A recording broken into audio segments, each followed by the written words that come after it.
আচ্ছা, আমরা যে প্রতিদিন কথা বলি, এই যে বাংলা বাক্যগুলো ব্যবহার করি, কখনো কি ভেবে দেখেছি এর ভেতরে একটা সহজ নকশা বা ব্লুপ্রিন্ট লুকিয়ে আছে? বেশিরভাগ সময় কিন্তু আমরা এটা খেয়াল করি না।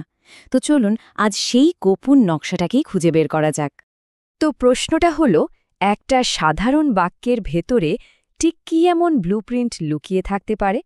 আসুন একদম গোয়েন্দার মতো করে এর রহস্যটা ভেদ করা যাক। আচ্ছা, তাহলে তদন্ত শুরু করা যাক। কি বলেন?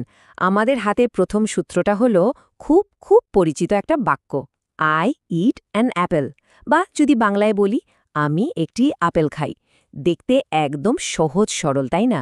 কিন্তু বিশ্বাস করুন, এর মধ্যেই কিন্তু আমাদের আসল রহস্যের চাবিকাঠিটা লুকিয়ে আছে। চলুন বাক্যটাকে এবার একটু কাটাছেঁড়া করে দেখি। প্রথম প্রশ্ন, কাজটা কে করছে? উত্তরটা সহজ, আই বা আমি।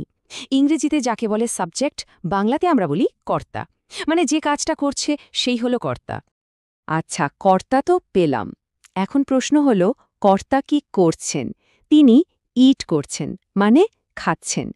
এটাই হলো কাজটা, মানে অ্যাকশন। আর গ্রামারের ভাষায় এটাই হলো ক্রিয়া বা ভার্ব।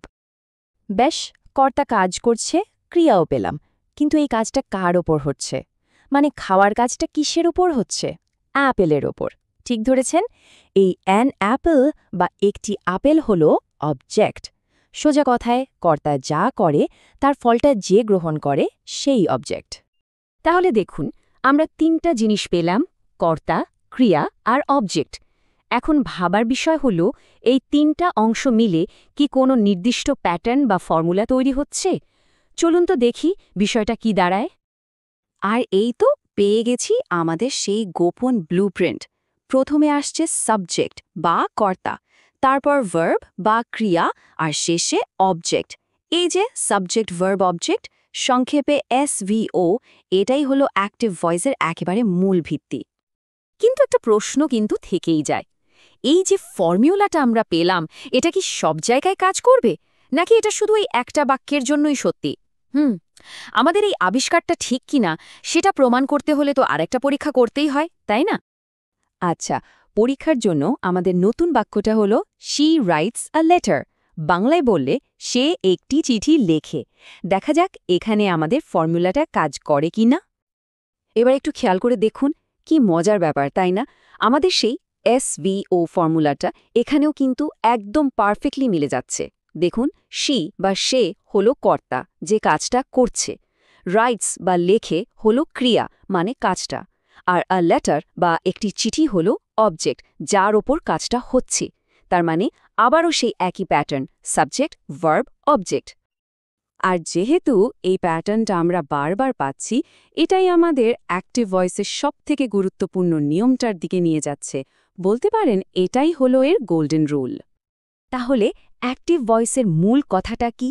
মূল কথাটা হলো, এখানে বাক্যের যে সাবজেক্ট বা কর্তা, সেই হলো হিরো।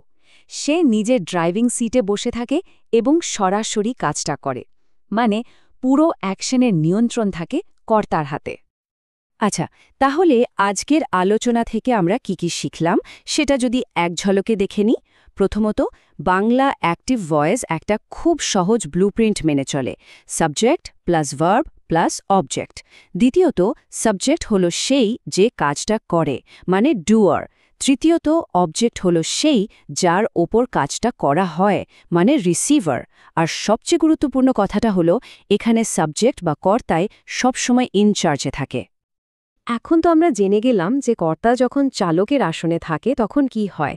কিন্তু একবার ভাবুন তো, কি হবে যদি অবজেক্ট, মানে যার উপর কাজটা করা হচ্ছিল, সেই হঠাৎ করে বাক্যের হিরো হয়ে যায়? তখন বাক্যটা কেমন দেখতে হবে? এটা কিন্তু একটা দারুণ প্রশ্ন, তাই না?